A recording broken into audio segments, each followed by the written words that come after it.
So hello guys, it's me Ayush और मैं तुम सभी का वेलकम करता हूँ चैनल के एक और ब्रांड न्यू वीडियो में। और आज के वीडियो में हम लोग एक्सप्लेनेशन करने जा रहे हैं वाइकिंग्स के सीजन 2 के एपिसोड नंबर 8 का। So now without wasting any more time let's get on to the explanation. So पिछले एपिसोड में हमने देखा था कि किंग हॉरिक रैग्नार को कन्विंस कर लेते हैं जालबॉर्ग को तब तक ना मारने के लिए जब तक उन्हें कोई नया एलाय नहीं मिल जाता वेसेक्स चलने के लिए। एशलॉक सीगी को बताती है कि वो फिर से प्रेग्नेंट है और उसे इस बार लग रहा है कि वो एक मॉन्स्टर को जन्म देने वाली है। इसके बाद लगार्था आके रैग्नार और किंग हॉरिक को एज एन एलाय ज्वाइन कर लेती है वेसेक्स जाने के लिए, जिसके बाद रैग्नार जालबॉर्ग को एक बहुत ही दर्दनाक मौत देता है। अब एपिसोड 8 चालू होता है एशलॉक को दिखाते हुए, जिसे कि अपने 4th बच्चे को जन्म देने में काफी तकलीफ हो रही होती है, पर सीगी उसे मोटिवेट करती है, जिसके बाद एशलॉक बहुत ही करेज दिखाती है और फाइनली अपने 4थे बच्चे को जन्म दे देती है। लेकिन रैग्नार जब उस बच्चे को देखता है तब वो उदास हो जाता है, वो खुश नहीं होता क्योंकि उस बच्चे के पैरों में हड्डियां नहीं होती हैं, वो बोनलेस होता है। इसके बाद सीन शिफ्ट होकर लगार्था की तरफ जाता है, जिससे कि किंग हॉरिक बोल रहे होते हैं कि तुम अपने लोगों और अपने शिप्स को जल्दी से जल्दी तैयार करो क्योंकि हमें जल्दी से जल्दी वेसेक्स जाना है। और लगार्था बोलती है कि हाँ चिंता मत करो, टाइम के साथ वो सब रेडी हो जाएंगे। इसके बाद थोरन वहां पे आके सबको बताती है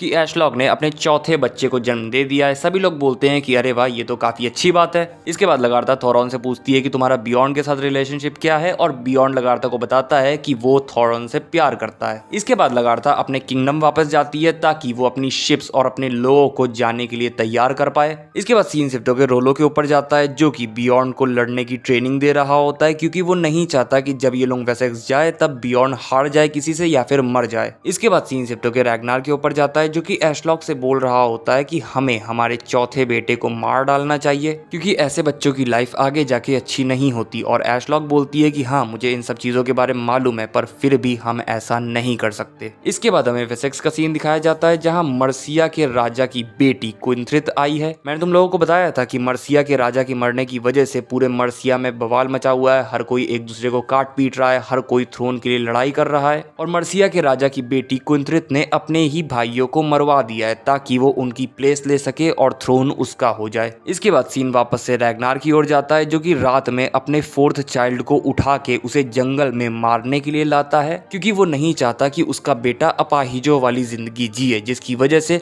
वो अपने बेटे को मारने की कोशिश करता है पर नहीं मारता और अपने बेटे को वहीं जंगल में छोड़ के वहां से चला जाता है। रैग्नार के जाते ही तभी वहां पे एशलॉक आ जाती है और अपने बेटे को उठा के वापस ले जाती है। इसके बाद सीन शिफ्ट होकर लगार्था के ऊपर जाता है, जो कि अपने किंगडम हिडबे वापस आ जाती है और वहां आने के बाद अपने लोगों से अपनी शिप्स और अपने वॉरियर्स को वेसेक्स जाने के लिए रेडी करने को बोलती है। इसके बाद सीन शिफ्ट होकर वेसेक्स जाता है, जहां प्रिंसेस क्विंथ्रिथ के स्वागत में किंग एक्बर्ट ने दावत रखी होती है। प्रिंसेस क्विंथ्रिथ को मालूम चलता है कि एथेल्स्टन वाइकिंग्स के साथ रह चुका है, जिसकी वजह से प्रिंसेस क्विंथ्रिथ एथेल्स्टन से वाइकिंग्स के बारे में पूछती है। एथेल्स्टन प्रिंसेस क्विंथ्रिथ के सारे सवालों का जवाब देता है। इसके बाद प्रिंसेस क्विंथ्रिथ किंग एक्बर्ट से बोलती है कि मुझे मालूम है कि आपने मुझे यहाँ पे क्यों बुलाया है, आप मेरे साथ अलायंस बनाना चाहते हो, किसी तरीके का अग्रीमेंट करना चाहते हो जिसकी वजह से मैं मर्सिया की गद्दी पे बैठ जाऊं और आपका सपोर्ट करती रहूं। और किंग एक्बर्ट बोलते हैं कि हाँ आपने सही सोचा है। इसके बाद सीन शिफ्ट होकर लगार्था के ऊपर जाता है, जो कि नहा रही होती है और आइनार चोरी चुपके उसे देख रहा होता है। लगार्था को मालूम पड़ जाता है कि आइनार उसे देख रहा है, तो लगार्था उसे कमरे में बुलाती है और उससे पूछती है कि तुम क्या चाहते हो। आइनार बोलता है हमारे बीच में एक समझौता हुआ था। और लगार्था बोलती है कि कौन सा समझौता, मुझे तो कोई समझौता याद नहीं है। आइनार बोलता है कि तुम कैसे भूल सकती हो कि मैंने तुम्हारी किंग बनने में मदद करी है, मैंने तुम्हारी यहाँ के रूलर बनने में मदद करी है, और हमारे बीच में ये समझौता हुआ था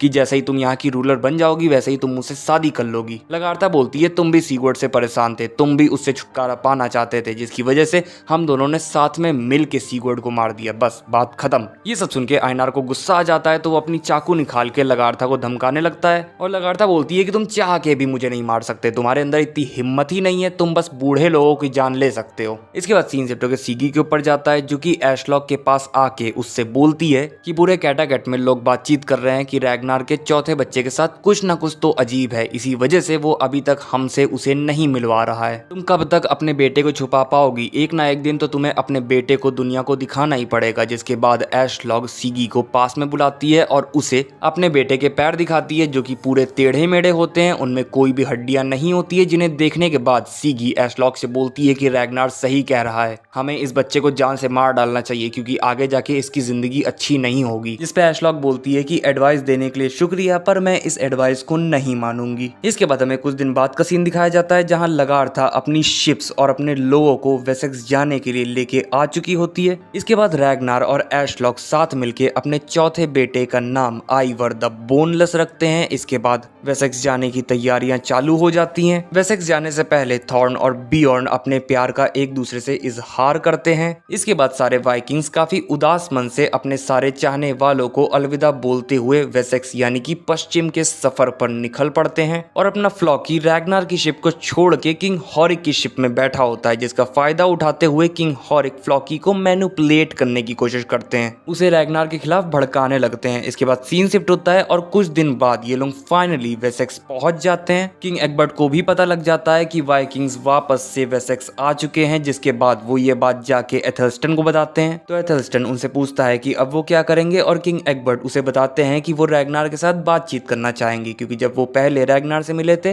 तब रैग्नार उन्हें काफी इंटेलिजेंट लगा था, जिसकी वजह से वो रैग्नार के साथ बातचीत करना चाहेंगे। पर अगर बातचीत अच्छे से नहीं जाती है तो उन्होंने किंग एला को ऑलरेडी संदेश भेज दिया है कि किंग एला अपनी आर्मी यहाँ भेज दे, और किंग एग्बर्ट बोलते हैं कि अगर लड़ाई होती है तो मैं हारूंगा नहीं। इसके बाद सीन शिफ्ट होकर वाइकिंग्स के ऊपर जाता है, जो कि एक नदी के किनारे अपना डेरा जमा लेते हैं और रैग्नार टॉर्स्टन को किंग एग्बर्ट के पास भेज देता है, ये बताने के लिए कि रैग्नार किंग एग्बर्ट से बातचीत करना चाहता है। किंग हॉरिक टॉर्स्टन को जाते देखते हैं तो वो रैग्नार के पास आके उससे पूछते हैं कि तुमने टॉर्स्टन को कहाँ भेजा है, और रैग्नार किंग हॉरिक को बताता है कि मैंने टॉर्स्टन को किंग एग्बर्ट के पास बातचीत का प्रस्ताव लेके भेजा है। किंग हॉरिक बोलते हैं कि आखिर तुमने हमसे पूछे बिना ये फैसला ले कैसे लिया, कम से कम एक बार तो हमसे पूछना चाहिए था। लगार्था भी किंग हॉरिक का साथ देती है और बोलती है कि हाँ रैग्नार, कम से कम तुम्हें एक बार तो हमसे इस बारे में पूछना चाहिए था। इसके बाद किंग हॉरिक रैग्नार से बोलते हैं कि रैग्नार, हम दोनों इक्वल नहीं है, तुम हम दोनों को इक्वल मत समझो, मैं तुमसे ऊपर हूँ। और बात रही किंग एग्बर्ट से बातचीत करने की, तो भैया किंग एग्बर्ट हमें ऑलरेडी धोखा दे चुका है, वो इस बार भी हमें धोखा दे देगा। इतना बोल के गुस्से में किंग हॉरिक अपने कैंप के अंदर चले जाते हैं और फ्लॉकी भी उनके पीछे पीछे उनके कैंप में चला जाता है। जो सब देख के रैग्नार को अच्छा नहीं लग रहा होता है, वो समझ जाता है कि हाँ भैया ये लोग कुछ ना कुछ तो खिचड़ी पका रहे हैं। इसके बाद सीन शिफ्ट होता है और एथेलवुल्फ अपने पिता किंग एग्बर्ट का संदेश लेके, रिप्लाई लेके टॉर्स्टन के साथ रैग्नार के पास आता है और उसे एथेल्स्टन का वही वाइकिंग्स वाला कड़ा देते हुए उसे बताता है कि एथेल्स्टन अभी भी जिंदा है, साथ ही साथ मेरे फादर किंग एग्बर्ट चाहते हैं कि तुम हमारे किले में आओ और फिर हम लोग बातचीत करें। एथेल्स्टन के जिंदा होने वाली बात सुन के रैग्नार काफी खुश हो जाता है और प्रस्ताव को एक्सेप्ट कर लेता है। पर जब एथेलवुल्फ वापस जा रहा होता है तब किंग हॉरिक का बेटा एथेलवुल्फ के ऊपर अटैक करके उसके सारे आदमियों को जान से मार डालता है और सिर्फ एथेलवुल्फ को ही वहां से जिंदा निकल के जाने देता है। और इसी के साथ ये एपिसोड यहीं पर खत्म हो जाता है। सो गाइस, बस यही था वीडियो। अगर वीडियो अच्छा लगा हो तो लाइक कर देना, चैनल पे नए आए हो तो सब्सक्राइब करके बेल आइकन दबा देना। मैं मिलूंगा तुम लोगों से नेक्स्ट वीडियो में, तब तक के लिए बाय बाय, टाटा।